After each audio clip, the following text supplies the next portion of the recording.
I've been flying the DJI Air 2S for about 3.5 years now.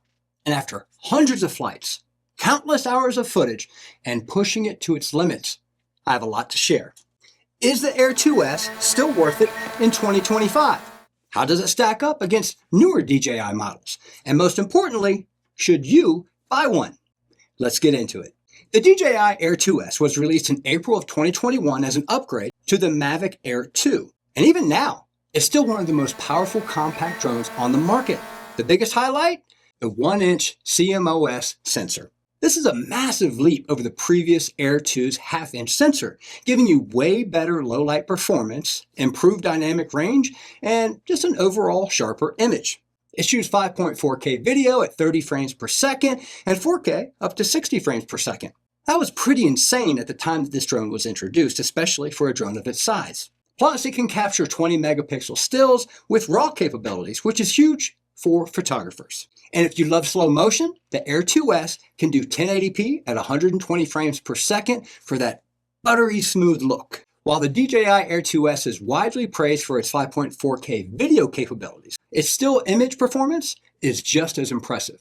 With a 1-inch CMOS sensor, the Air 2S captures 20 megapixel images in both JPEG and RAW formats. This allows for greater flexibility in post-processing. The large sensor provides excellent dynamic range, meaning it can capture more details in shadows and highlights, making it a great option for photographers looking to shoot landscapes, cityscapes, and aerial compositions with professional level clarity.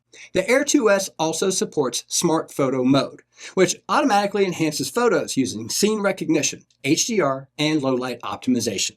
This means the drone intelligently adjusts settings based on the environment, ensuring optimal results without the need for extensive manual adjustments. For photographers who prefer more control, the manual settings allow adjustments to ISO, shutter speed, and white balance, making it possible to fine-tune shots for different lighting conditions. Whether you're shooting sunrises, sunsets, or nightscapes, the Air 2S delivers sharp, detailed images with excellent color accuracy. Now, let's talk about flying, the fun part.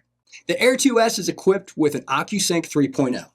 OcuSync 3.0 is DJI's advanced video transmission technology, giving you a transmission range of up to 7.5 miles or 12 kilometers. Realistically, most people are not going to push it to that distance, but what it does mean is a stronger connection, even in interference-heavy areas like cities or forests, providing a stronger, more reliable connection between the drone and the controller. It offers higher video quality, better range, and lower latency compared to previous OcuSync versions. It's also fast, with a top speed of around 42 miles per hour in sport mode.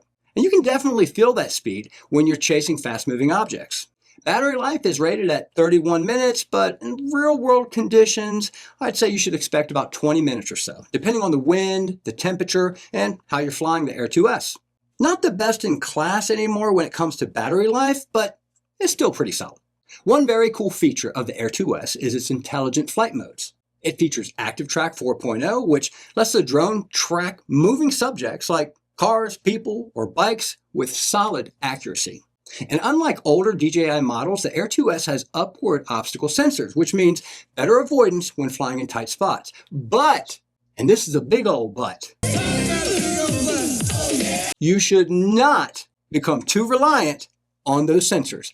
Why do I say that? Because I've crashed the Air 2S more than once while the sensors were engaged. Pro tip, they don't pick up small tree branches. Oh no! For this reason, I highly recommend adding the Care Refresh that DJI offers, or another type of warranty that is offered like through Amazon. I didn't get it when I bought my first one, and I highly regretted that decision.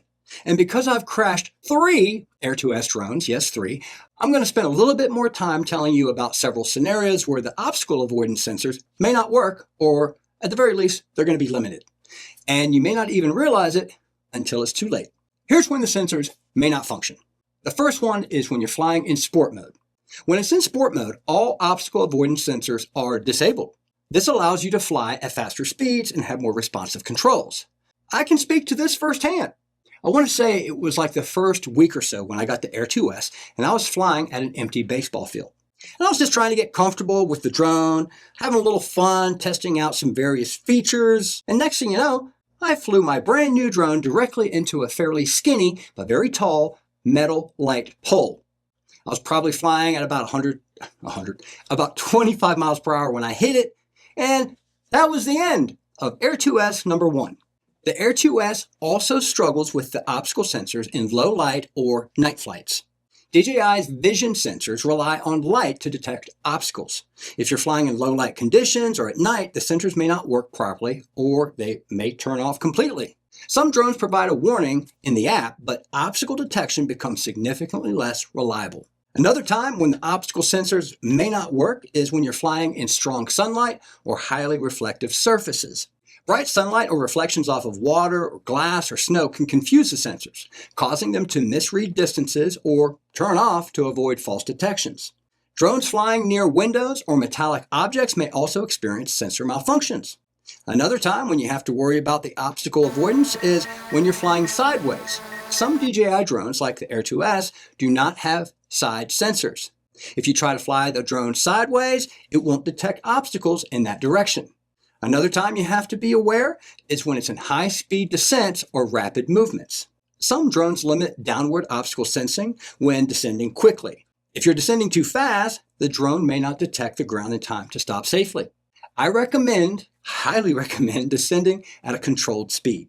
Another time you need to be aware is when you're flying in certain intelligent flight modes. Some of the advanced flight modes partially or completely disable obstacle avoidance, because in some tracking modes, side obstacle detection may be disabled. Another one is in quick shots. Some maneuvers prioritize camera movement over obstacle avoidance.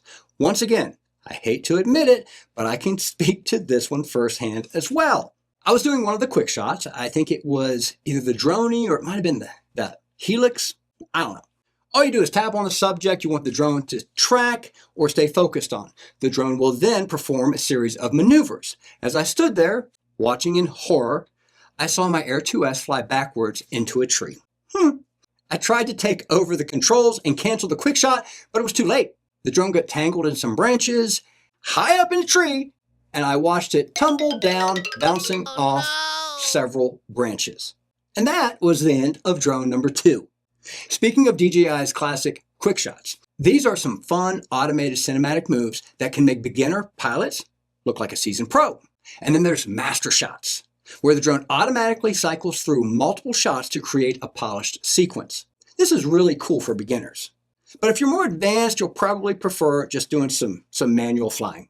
So, how does the Air 2S compare to newer DJI drones? Well, if you're looking at the Mini 3 Pro, the Air 2S has a much larger sensor, giving it better low-light performance and image quality. But the Mini 3 Pro has longer battery life and a more compact design, making it great for travel. Then there's the Air 3, which is basically the true successor to the Air 2S. It has dual cameras, a wide and 3x telephoto, and longer flight time, and improved obstacle avoidance. But of course, it's also more expensive. And the Mavic 3 series is in a league of its own with a 4/3 Hasselblad sensor, longer flight time, and omnidirectional obstacle avoidance. But it's also way pricier, of course. Let's cover the pros and the cons of the Air 2S. The pros? Well, again, that 1-inch sensor for incredible image quality. 5.4K resolution at 30 frames per second, strong OcuSync 3.0 transmission, great intelligent flight modes, good balance between portability and performance. And then the cons? The battery life is decent, but it's just really not the best. It lacks omnidirectional obstacle avoidance, only forward, backward, upward, and downward sensors, not sideways. There's no variable aperture. It's fixed at f2.8, so you can get a little bit of a background blur, but it's definitely limited. There's no vertical shooting mode. Mini 3 Pro has this for social media creators, and that's what made it really popular. So after 3.5 years, do I still recommend the DJI Air 2S? 100% yes. There's a reason I haven't invested in a newer drone. I love this bad boy. It does everything I need it to do. If you already own one, I don't think there's a huge rush to upgrade. But if you're shopping for a drone today, I'd say compare it with the Air 3 or the Mini 4 Pro to see which one best fits your needs. I'll include links to the Air 2S where you can purchase it on Amazon. You can get a pretty good deal on a renewed one as well. So be sure and check those out. By the way, I highly recommend getting the Air 2S combo. It's worth the extra money to get the extra batteries, extra propellers, and filters.